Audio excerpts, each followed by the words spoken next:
সবে ভোরের আলো ফুটেছে। সারা রাত ধরে ছুটে চলেছে ট্রেনটা। 3 টায়ার কুপেটাতে অন্য সহযাত্রীরা কম্বল মুড়ি দিয়ে এখনো শুয়ে আছে। নীলাভর অবশ্য ঘুম ভেঙে গেছে অনেক আগেই।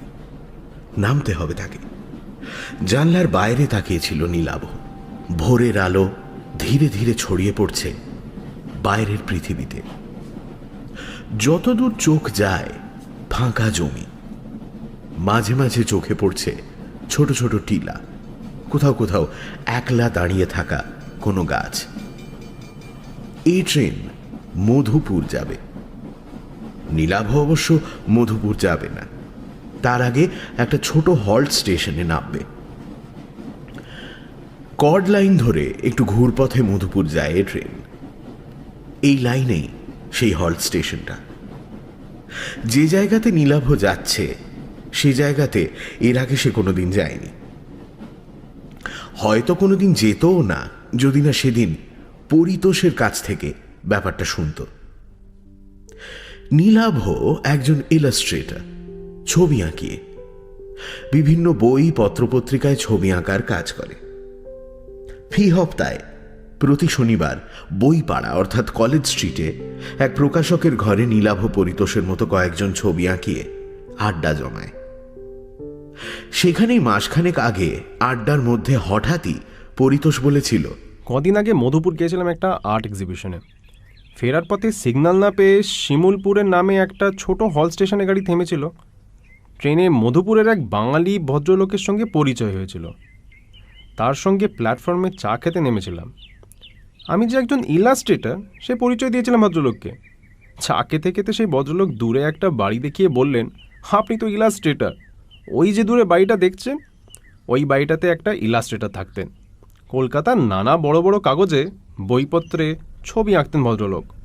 অবধূত চাকি নাম ছিল ভদ্রলোকের। এই কথা বলার পর পরিতোষ বলেছিল, তুমি নিশ্চয়ই অবধূত চাকির নাম শুনেছ, কাজও দেখেছ। আমরা যখন ছোট ছিলাম 20-25 বছর আগে প্রায় সব কাগজেই, বিশেষত শিশু কিশোর পত্রিকায় ওর ইলাস্ট্রেশন থাকতো। যদিও ওই অবধূত চাকি নামটা নাকি আসলে ছিল ছদ্মনাম, আসল নাম জানা নেই। পরিতোষের কথা শুনে নীলাভ প্রায় লাফিয়ে উঠে বলেছিল, দেখবো না কেন, বলতে গেলে ওর কাছ থেকেই তো আমার মনে ছবি আঁকার ইচ্ছেটা জাগে। পেন ড্রয়িং করতেন, কি বলিষ্ঠ কলমের আঁচড় ছিল। নৈসর্গিক দৃশ্য হোক, ছুটন্ত ঘোড়া, তার হাতে সবকিছু যেন জীবন্ত হয়ে উঠত। জানিস, ছোটবেলায় ওর ছবিগুলো কপি করার চেষ্টা করতাম। আমার আঁকাতেও তার আঁকার খুব প্রভাব আছে, ভাবশিষ্যও বলতে পারো। তবে দুর্ভাগ্যের ব্যাপার এই যে তার আঁকা দেখে আঁকা শিখলেও তার সঙ্গে সাক্ষাতের সুযোগ ঘটেনি। এমনকি তার ফটোগ্রাফও দেখিনি কোনোদিন। অনেককে জিজ্ঞেস করেও তার বাড়ির ঠিকানা জানতে পারিনি। এই প্রথম তোমার মুখ থেকে তার বাড়ির খবরটা শুনলাম। ওর ছবিগুলো নিয়ে আমার একটা অ্যালবাম প্রকাশ করার বহুদিনের ইচ্ছা। ব্যাপারটা অনেকটা গুরুদক্ষিণাও বলতে পারো। তা তোমার সেই সহযাত্রী ভদ্রলোক আর কিছু বলেছিলেন অবধূত চাকি বা ওই বাড়িটার সম্বন্ধে? এই প্রশ্ন শুনে পরিতোষ জবাব দিল, ভদ্রলোক বলেছিলেন অবধূত নাকি একাই থাকতেন বাড়িটাতে। বছর 10 আগে রেল লাইনে আত্মহত্যা করেন। বর্তমানে একজন কেয়ারটেকার গোছের লোক থাকে বাড়িটাতে। তুমি তো মাঝে মাঝে একা একা এদিক সেদিক বেরিয়ে পড়ো, একবার গিয়ে দেখে আসতে পারো বাড়িটা। ভদ্রলোককে আর দেখার সুযোগ না পেলেও তার কোনো ইলাস্ট্রেশন বা ফটোগ্রাফ পেয়ে যেতে পারো। ভবিষ্যতে সেসব জিনিস তোমার কাজে আসতে পারে। পরিতোষের কাছে কথাগুলো শোনার পর নীলাভ সেদিনই সিদ্ধান্ত নিয়েছিল যে পুজো সংখ্যার ইলাস্ট্রেশনের কাজগুলো মিটে যাওয়ার পর সে দেখে আসবে অবধূত চাকির বাড়িটা, যার ফলশ্রুতি তার এই ট্রেন যাত্রা। গতকাল রাতে কলকাতা থেকে নীলাভ উঠে বসেছে মধুপুরগামী এই ট্রেনে। জানলার বাইরে তাকিয়ে থাকতে থাকতে একসময় ঘড়ি দেখে নীলাভ অনুমান করল হল স্টেশনটা আর বেশি দূর নয়, অন্তত টাইম টেবলে তাই লেখা আছে। নীলাভর ঠিক উল্টো দিকে লোয়ার বার্থে শুয়ে থাকা একটা লোক চাদরের আড়াল থেকে মুখ বার করে মাথাটা একটু তুলে জানলার দিকে তাকালো। তাই দেখে নীলাভ লোকটাকে প্রশ্ন করল, আচ্ছা, শিমুলপুর হলটার কত সময় লাগবে বলতে পারেন? লোকটা প্রশ্ন শুনে জানলার বাইরে ভালো করে তাকিয়ে নিয়ে বলল, সামনেই আছে, ওর আর একটা নাম আছে, আত্মহত্যা হল্ট। আমরা এদিককার লোকেরা ওই স্টেশনটাকে ওই নামেই ডাকি। নীলাভ বিস্মিত হয়ে জানতে চাইল, তার মানে? লোকটা জবাব দিল, ফাঁকা স্টেশন তো, অনেকেই হল স্টেশনটাকে আত্মহত্যার জন্য বেছে নেয়। এমন ঘটনা বেশ কয়েকটা ঘটেওছে ওখানে, তাই ওই নাম হয়ে গেছে স্টেশনটা। কথাগুলো বলে আবার চাদর মুড়ি দিয়ে শুয়ে পড়ল লোকটা। তার কথা শুনে নীলাভর মনে পড়ে গেল পরিতোষের জানানো কথাটা। অবধূত চাকিও আত্মহত্যা করেছিলেন। কিছুক্ষণের মধ্যেই ট্রেনের গতি কমে এলো। ব্যাগ কাঁধে নিয়ে নীলাভ এগোল দরজার দিকে। নীলাভ নেমে পড়ল প্ল্যাটফর্মে। অন্য কোনো লোক গাড়ি থেকে নামল না। প্ল্যাটফর্মে পা রেখেই স্টেশনের এক প্রান্তে বিরাট এক শিমুল গাছ নীলাভর নজরে পড়ল। হয়তোবা ওই গাছটার জন্যই এই জায়গার নাম শিমুলপুর, মনে মনে ভাবল নীলাভ। ঠিক সেই সময় উল্টো দিক থেকে একটা গাড়ি এসে থামল প্ল্যাটফর্মের অন্য পাশে। দুজন মাত্র লোক নামলো সে ট্রেন থেকে।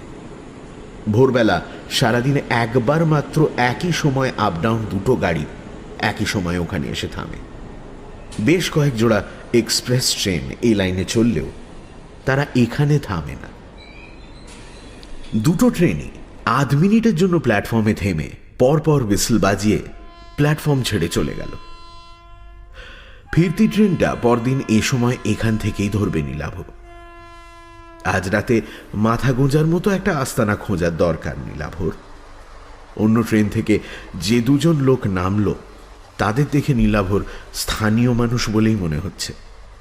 নিজেদের মধ্যে কথা বলতে বলতে নীলাভর দিকেই আসছিল তারা।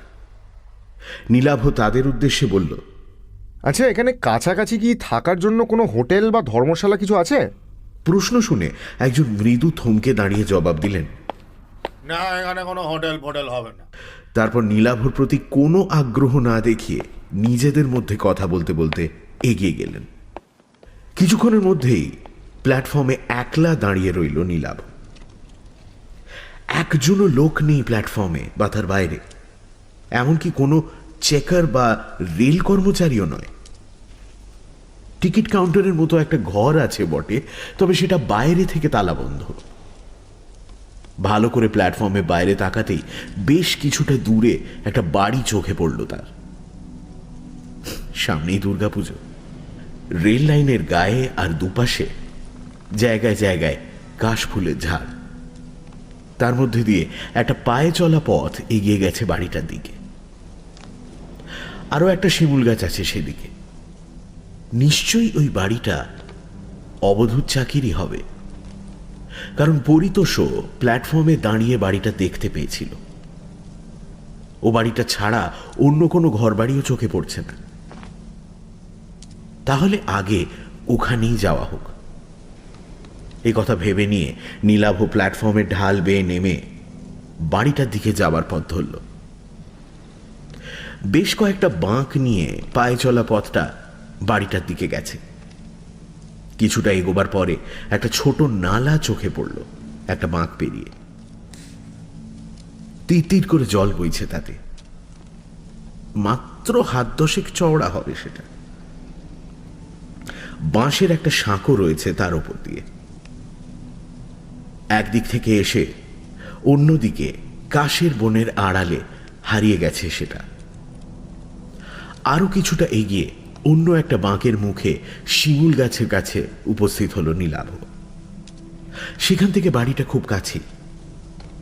নীলাভ বাড়িটার দিকে তাকিয়ে বুঝতে পারল সেটা আসলে বাড়ির পেছন দিক। পথটা গিয়ে বাড়িটার সামনে দুভাগে ভাগ হয়েছে।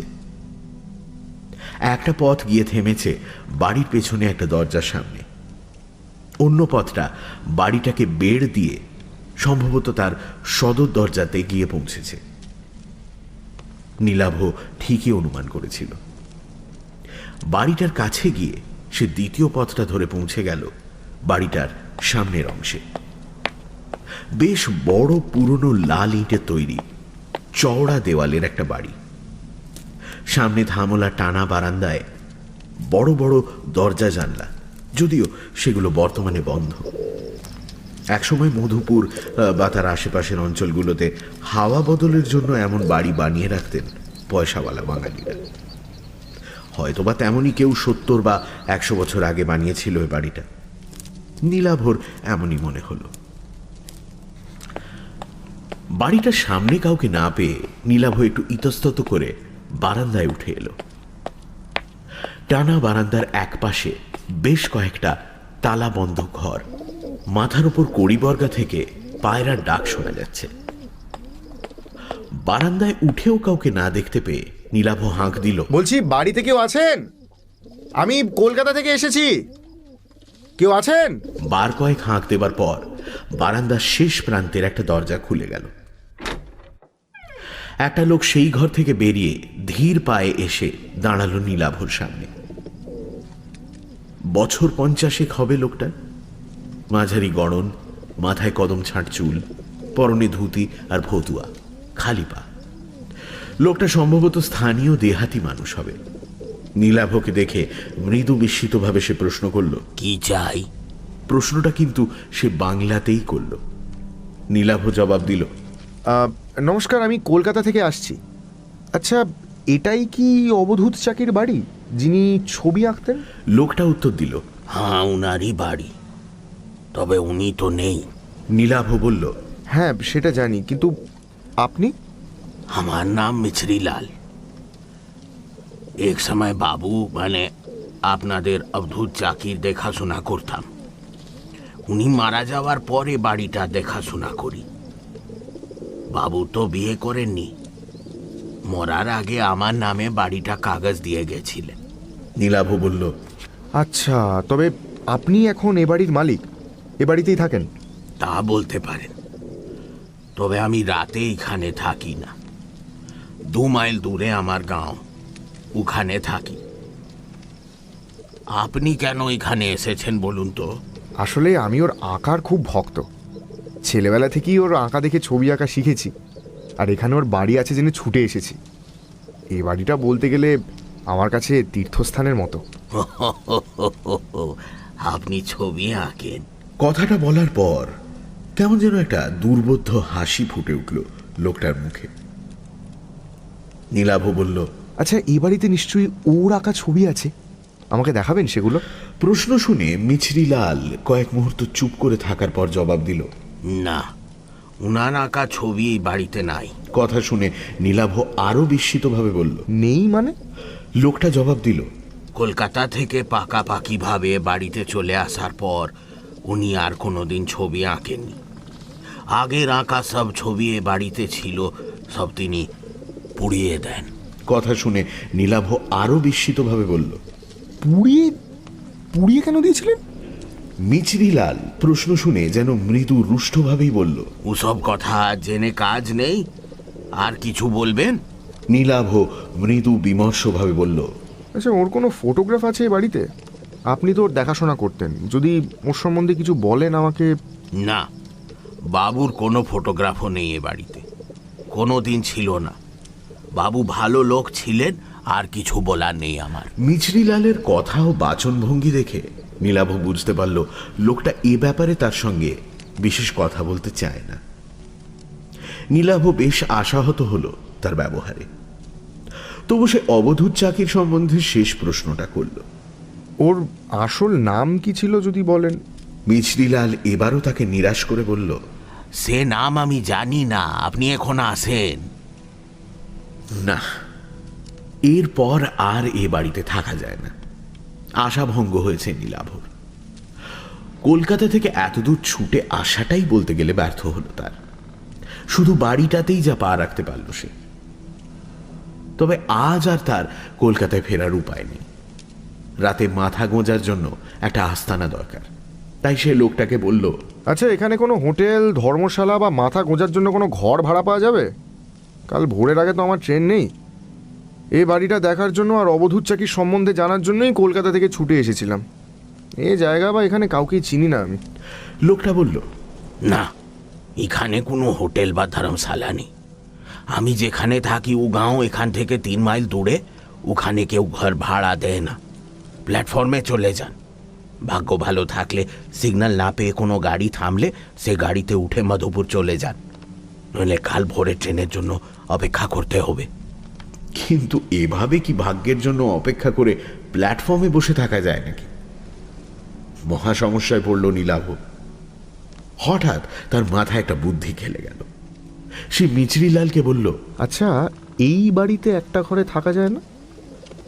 খাট বিছানার দরকার নেই, রাত কাটানোর জন্য একটা ঘর পেলেই আমার হবে। না না না, ও সব হবে না। নীলাভ পকেট থেকে চট করে 2 100 টাকার নোট বার করে বলল, দেখো না, যদি কিছু ব্যবস্থা করা যায়। একটা রাতের তো ব্যাপার মাত্র। আমাকে দেখে নিশ্চয়ই তোমার চোর ডাকাত মনে হচ্ছে না? নীলাভর বাড়িয়ে দেওয়া 100 টাকার নোট দুটোর দিকে তাকিয়ে ধীরে ধীরে মিচরিলালের মুখের ভাব যেন নরম হয়ে এলো।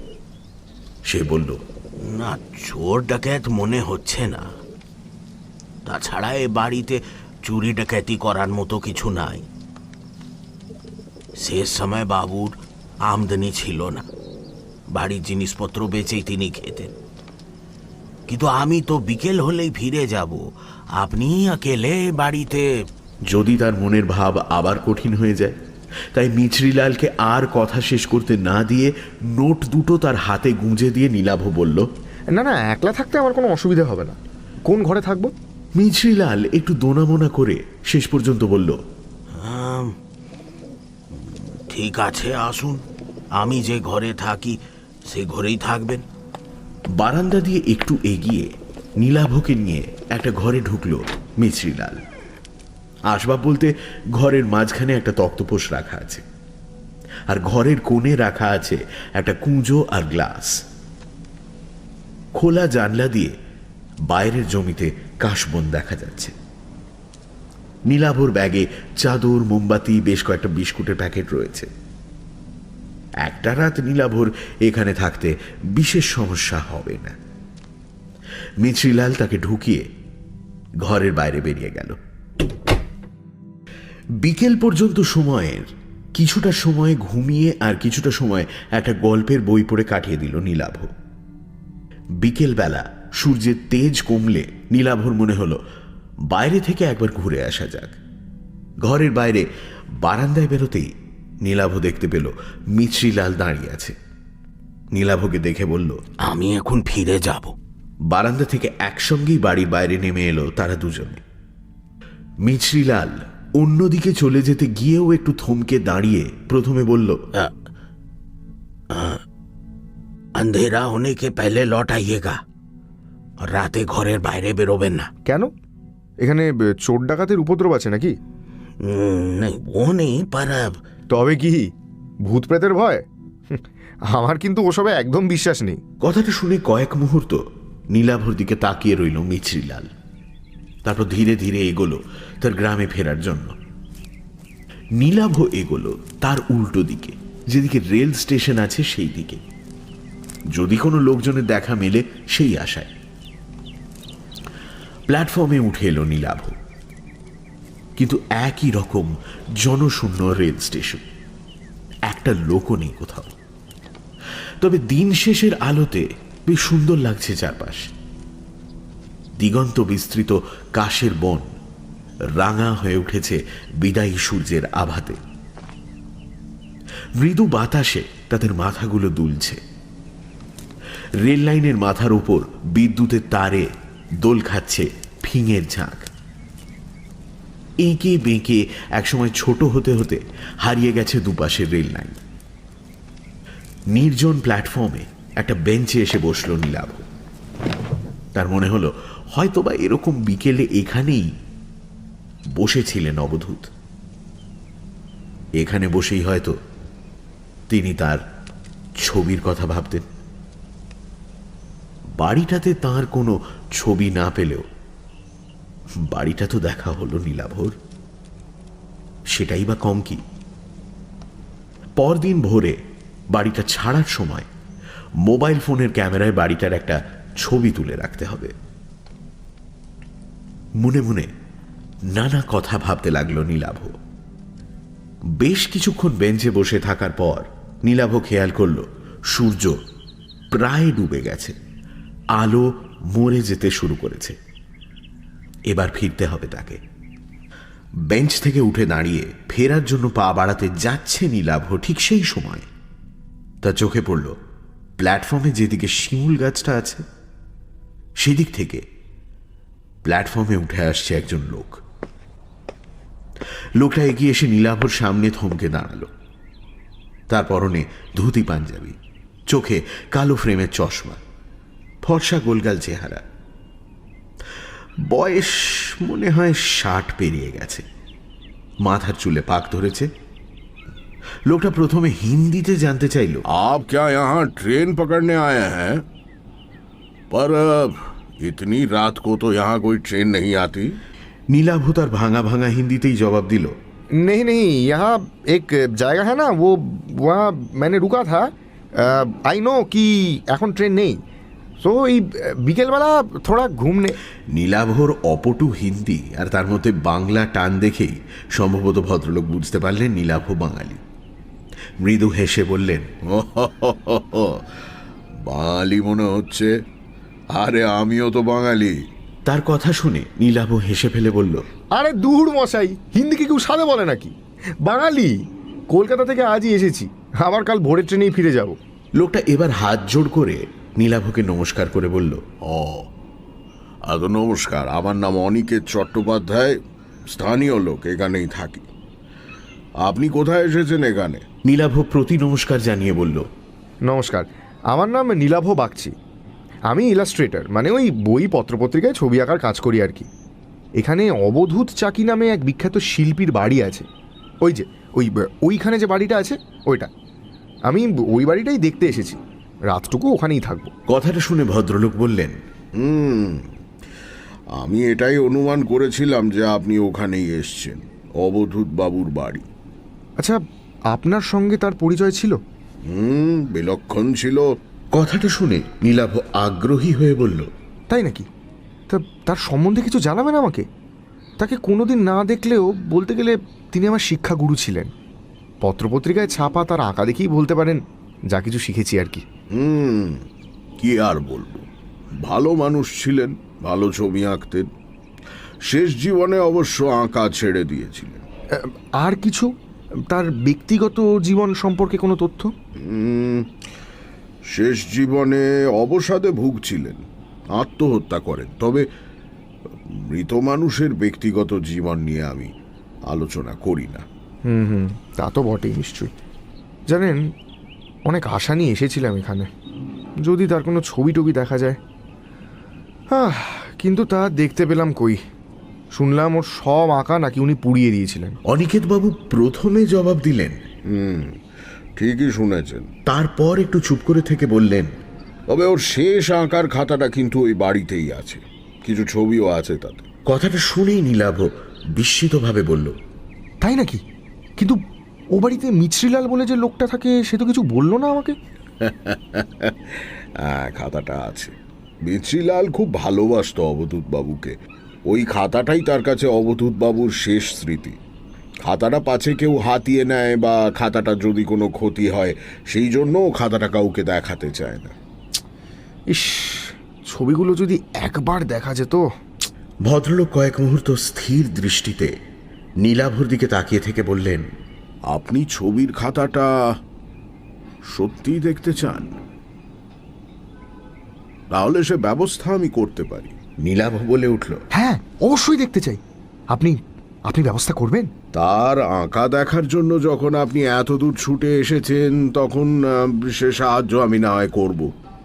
ও বাড়ির কোন ঘরে কোথায় খাতাটা রাখা আছে আমি জানি। আপনি বাড়ি ফিরে যান, রাতে আমি ওই বাড়ি যাচ্ছি, জেগে থাকবেন। আমি যে কিভাবে আপনাকে ধন্যবাদ জানাবো আমি ঠিক। কথাটা শুনে ভদ্রলোক হেসে বললেন, আগে ছবিগুলো দেখুন, তারপর ধন্যবাদ দেবেন। আমি এখন আসি, রাতে দেখা হচ্ছে। হ্যাঁ, গুড নাইট। এই বলে ভদ্রলোক প্ল্যাটফর্মের অন্য দিকে হাঁটতে শুরু করলেন। সন্ধে নামতে শুরু করেছে। নীলাভ এবার প্ল্যাটফর্ম ছেড়ে এগোলো বাড়িটাতে ফেরার জন্য। সে যখন ঘরটাতে ফিরে এলো, ঠিক তখনই বাইরে ঝুপ করে অন্ধকার নামল। ঘরে ঢুকে মোমবাতি জ্বালিয়ে বসল নীলাভ। একসময় বাইরে ধীরে ধীরে অন্ধকার কেটে গিয়ে চাঁদ উঠতে শুরু করল। অনিকেত বাবুর জন্য প্রতীক্ষা করতে লাগলো সে। সময় এগিয়ে চলল, 7টা 8টা, কিন্তু ভদ্রলোকের দেখা নেই। বাইরে গোল চাঁদ ধীরে ধীরে মাথার ওপর উঠতে লাগলো। রাত 9টা যখন বাজলো তখন নীলাভর মনে হতে লাগলো হয়তো ভদ্রলোক আর নাও আসতে পারে। হয়তো তিনি নীলাভকে বাইরের লোক দেখে মশকরা করেছেন অথবা কোনো কাজে আটকে পড়েছেন। একটা দোলাচলের মধ্যে তবু নীলাভ তার অপেক্ষা করতে লাগলো। কিন্তু আরো ঘন্টা 2 সময় যখন অতিক্রান্ত হলো তখন নীলাভ অনুমান করল ভদ্রলোক আর আসছেন না। পরদিন কাক ভোরে তাকে ট্রেন ধরতে হবে, কাজেই কিছু খেয়ে শুয়ে পড়াই ভালো। নীলাভ ধীরে সুস্থে সঙ্গে আনা 1 প্যাকেট বিস্কুট আর মিষ্টি খেল। রাতে ঘুমোবার আগে রোজ মিনিট 10 পায়াচারি করা অভ্যেস তার। ঘরটা বেশ বড়, ঘরের মধ্যে হাঁটার কাজ সেরে নিল সে। তারপর যখন সে জল খেয়ে চাদর মুড়ি দিয়ে শুতে যাচ্ছে ঠিক তখনই দরজাতে টোকা দেওয়ার শব্দ হলো। বাইরে থেকে একটা গলা শোনা গেল। নীলাভ বাবু, নীলাভ বাবু, জেগে আছেন? আমি এসেছি। নীলাভ দরজা খুলতেই দেখতে পেল অনিকেত বাবু দাঁড়িয়ে আছেন। নীলাভকে দেখে তিনি বললেন, আমার আসতে দেরি হয়ে গেল। ভালোই হলো বাইরে জ্যোৎস্না ফুটেছে, নইলে খাতাটা দেখবার জন্য অপেক্ষা করতে হতো। আপনি তৈরি তো? তবে চলুন সেই ঘরেই যাই। নীলাভ তাঁর কথার জবাবে হেসে বলল, আপনারা এত দেরি দেখে আমি ভেবেছিলাম আপনি আর আসছেন না, কোনো কারণে আটকে গেছেন। চলুন চলুন। এই বলে নীলাভ ঘর থেকে মোমবাতিটা তুলে নিয়ে বাইরে বেরিয়ে এলো। ভদ্রলোক তাকে নিয়ে দরজা খুলে পাশের একটা ঘরে ঢুকলেন। তারপর সেই ঘরটা থেকে অন্য দরজা দিয়ে অন্য একটা ঘরে। দ্বিতীয় ঘরটাতে মুহূর্তের জন্য থামলেন তিনি। অন্য ঘর, দেওয়ালের এক কোণে আঙুল তুলে দেখে বললেন, ওখানে দেওয়ালে কোনো কালো দাগ দেখতে পাচ্ছেন? আগুন লাগানোর দাগ। এইটাই ছিল তার আঁকার ঘর। ওই জায়গাতেই আগুন জ্বেলে তার সব আঁকা উনি পুড়িয়ে ফেলেছিলেন। কথাটা শুনে সেদিকে তাকিয়ে আফসোসে মাথা নাড়ল নীলাভ। ভদ্রলোক কথাটা বলে আর অবশ্য সেই ঘরে দাঁড়ালেন না, এগোলেন অন্য ঘরের দিকে। পরপর বেশ কয়েকটা ঘর অতিক্রম করলেন ভদ্রলোক। কোনো ঘরেই কোনো আসবাবপত্র নেই।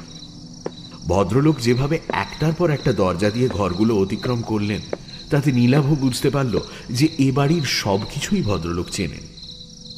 অবশেষে ভদ্রলোক নীলাভকে নিয়ে একটা ঘরে এসে দাঁড়ালেন। এই ঘরেই প্রথম একটা আসবাব চোখে পড়ল তার, কাঠের বড় একটা আলমারি। ঘরে অন্য একটা জানলা ও দরজাও আছে। অনিকেত বাবু বললেন, দাঁড়ান, আগে জানলাটা খুলি। বাতিটা দেওয়ালের কুলুঙ্গিতে রাখুন, ওইখানে। তার কথা মতো বাতিটা নীলাভ সেখানে রাখল। ভদ্রলোক জানলাটা খুলতেই বাইরে থেকে চাঁদের আলো এসে ছড়িয়ে পড়ল ঘরে। বাইরে তাকিয়ে নীলাভ বুঝতে পারল বাড়ির পেছন দিকের একটি ঘরে এসে সে উপস্থিত হয়েছে। জানলা খোলার পর ভদ্রলোক আলমারির কাছে গিয়ে তার পাল্লাটা খুললেন। নীলাভ দেখল তার তাকগুলো সব শূন্য। ভদ্রলোক এরপর তার পায়ের পাতার ওপর ভর করে একটু লম্বা হয়ে হাত বাড়িয়ে সব থেকে ওপরের তাক হাতড়ে অবশেষে একটা খাতা বার করে আনল। খাতাটার আকৃতি দেখেই অনিকেত বুঝতে পারল যে সেটা একটা ড্রয়িং বুক বা আঁকার খাতা। নিশ্চয়ই ওটা অবধূত চাকির আঁকার খাতা। খাতাটার মলাটের উপর থেকে ধুলো ঝেড়ে সেটা নিয়ে জানলার সামনে গিয়ে দাঁড়ালেন অনিকেত বাবু। নীলাভ তার পাশে গিয়ে দাঁড়ালো। খাতাটা তার হাতে তুলে দেওয়ার আগে ভদ্রলোক বললেন, মোট 5টা ছবি আছে খাতাটাতে। তবে আমি যেভাবে বলবো সেভাবে খাতার পাতা উল্টে ছবিগুলো দেখবেন। তবে ব্যাপারটা বুঝতে পারবেন। প্রথম ছবিটা দেখুন। খাতাটা হাতে নিয়ে কেমন যেন একটা রোমাঞ্চ অনুভব করলো নীলাভ। অবধূত চাকির নিজের হাতে আঁকা ছবি বলে কথা। খাতার প্রথম পাতাটা খুলল নীলাভ। চাঁদনি রাতে একটা ল্যান্ডস্কেপের ছবি। আরে, এই তো ছবির নিচে এক কোণে অবধূত চাকির নামের আদ্যক্ষর এ আর সি, যেমন থাকতো অবধূত চাকির আঁকা সব ছবিতে। জ্যোৎস্না আলোতে বিধৌত চরাচর, কাশের বন, তার পাশ দিয়ে এঁকে বেঁকে হারিয়ে যাওয়া রাস্তা কালির আঁচড়ে জীবন্ত করে তুলেছেন শিল্পী।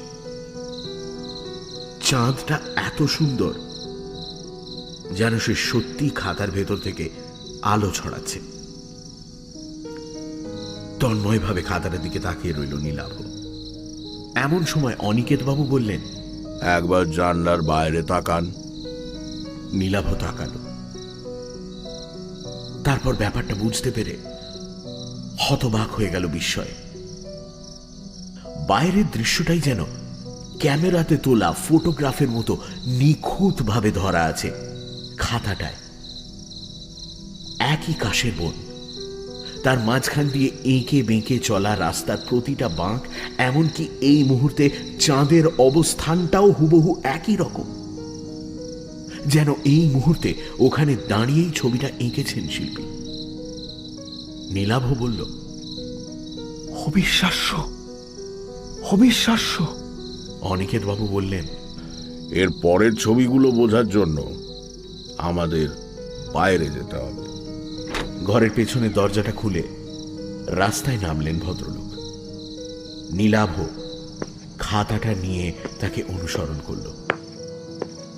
কিছুটা পথ হেঁটে তারা এসে দাঁড়ালো বাড়িটার কাছাকাছি যে শিমুল গাছটা আছে তার নিচে। ভদ্রলোকের নির্দেশে দ্বিতীয় পাতাটা খুলল নীলাভ। এবারও বিস্ময়ের সীমা রইল না তার।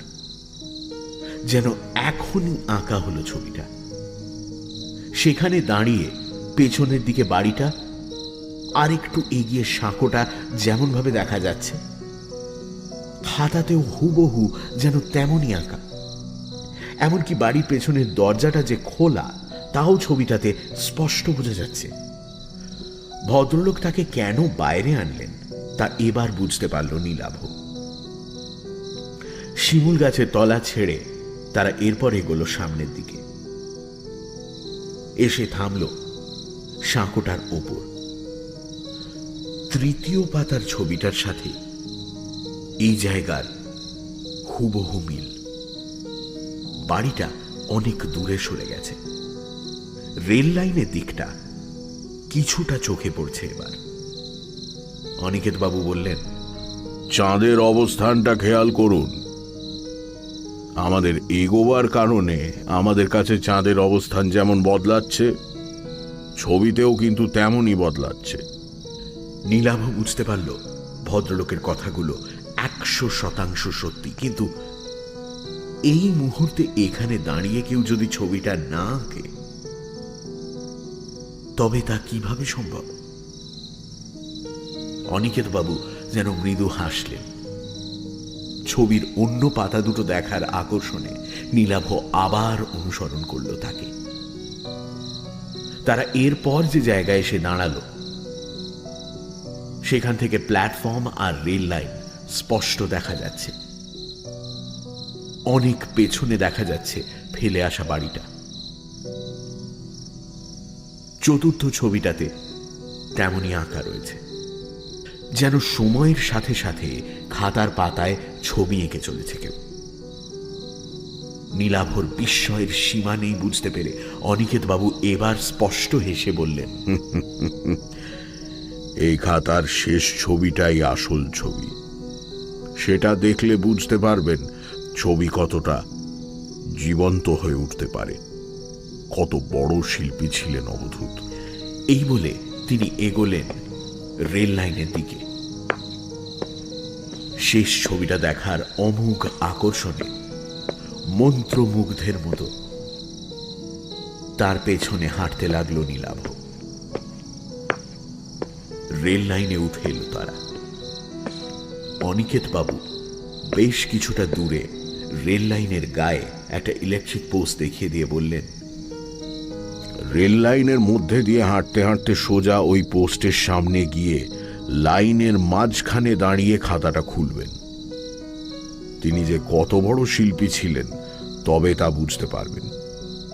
আর এই শিল্পীকেই একসময় অন্যের ছবি চুরি করার, কপি করার জন্য অপমান করেছিল একদল লোক।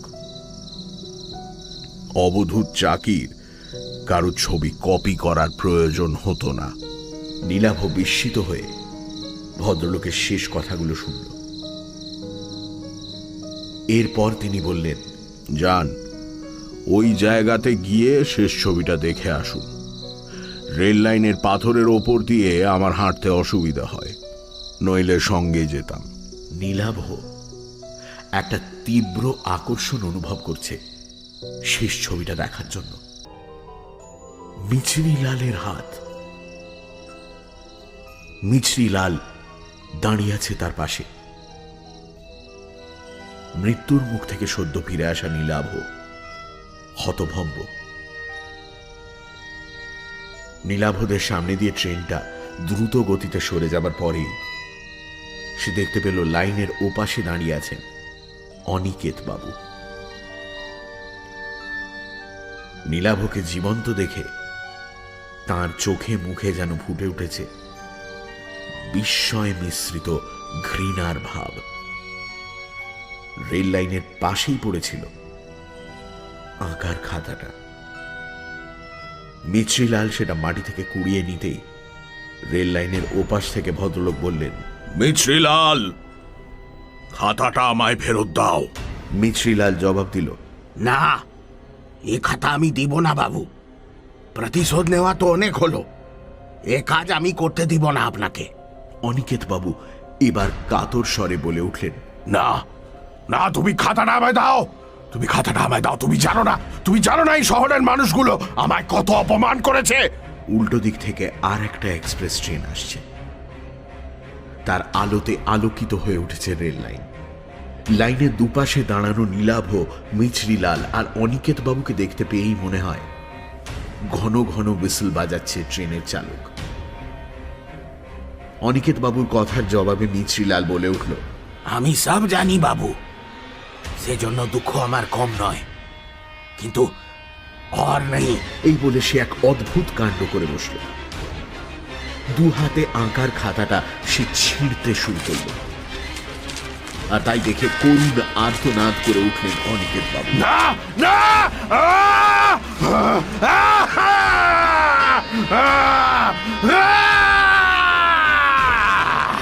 তারপর রেল লাইনে উঠে পাগলের মতো ছুটতে শুরু করলেন দানবের মতো ছুটে আসা ট্রেনটার দিকে।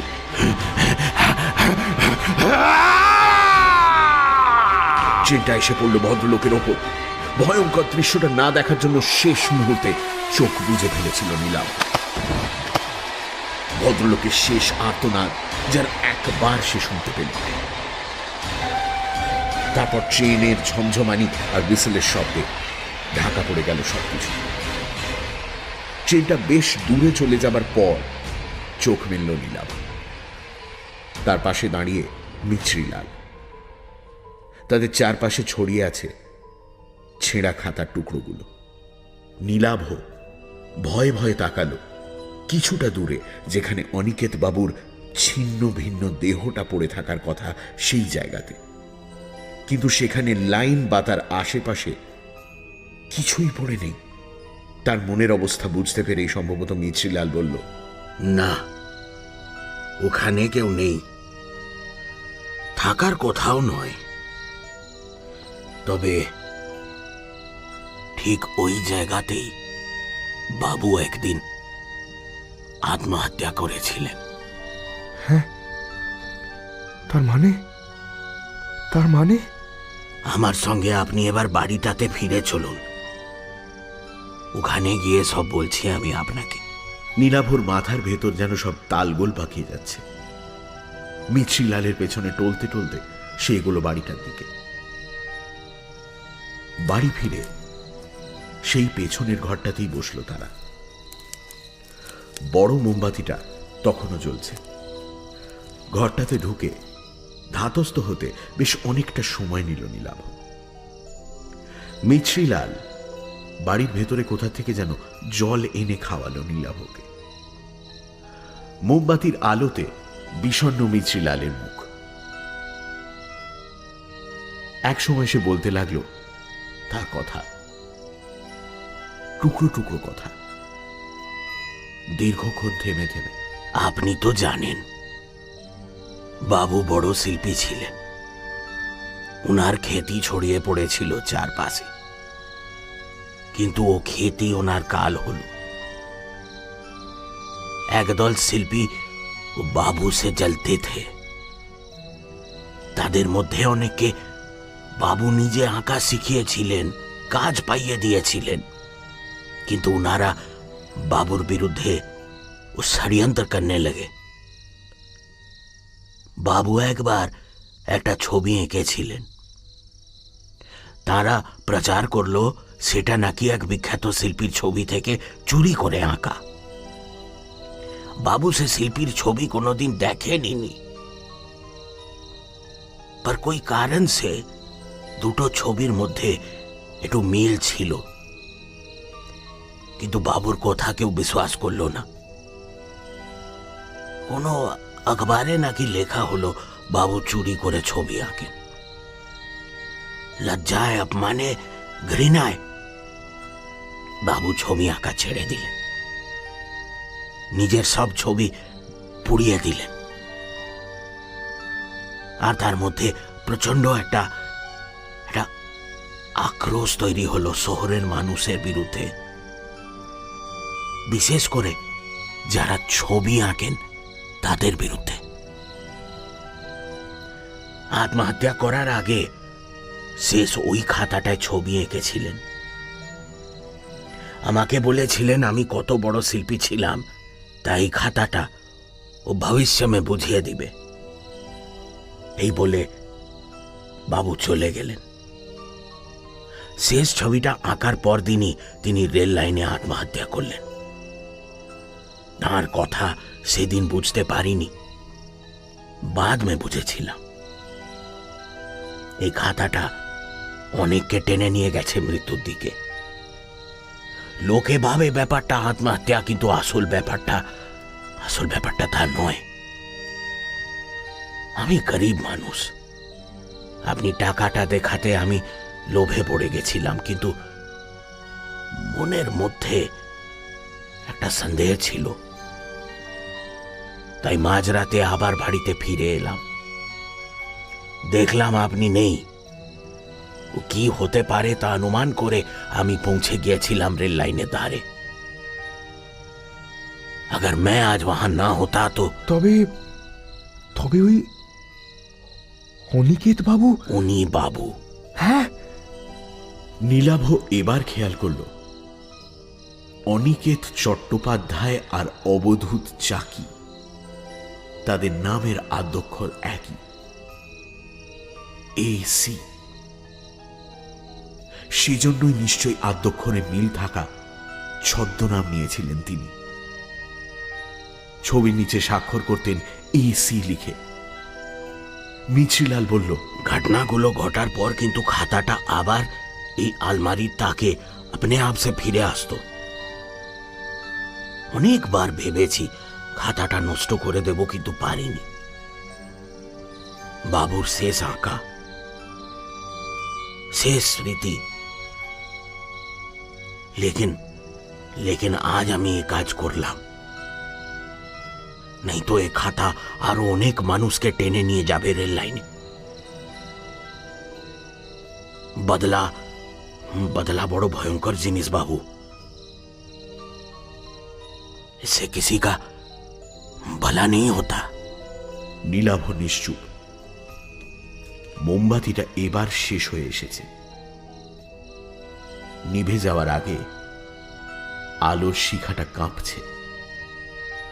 সেই আলো এসে পড়েছে মিছরিলালের মুখে। তার চোখে জল। হাতের পাতার উল্টো দিক দিয়ে চোখের জল মুছে নিয়ে মিছরিলাল বলল, খাতাটা নষ্ট হয়ে গেছে। আমার ধারণা বাবু আর আসবেন না। সবকিছু শেষ হয়ে গেল। একটু পরে ভোরের আলো ফুটবে, তখন আপনাকে প্ল্যাটফর্মে ট্রেন ধরার জন্য আমি পৌঁছে দিয়ে আসবো।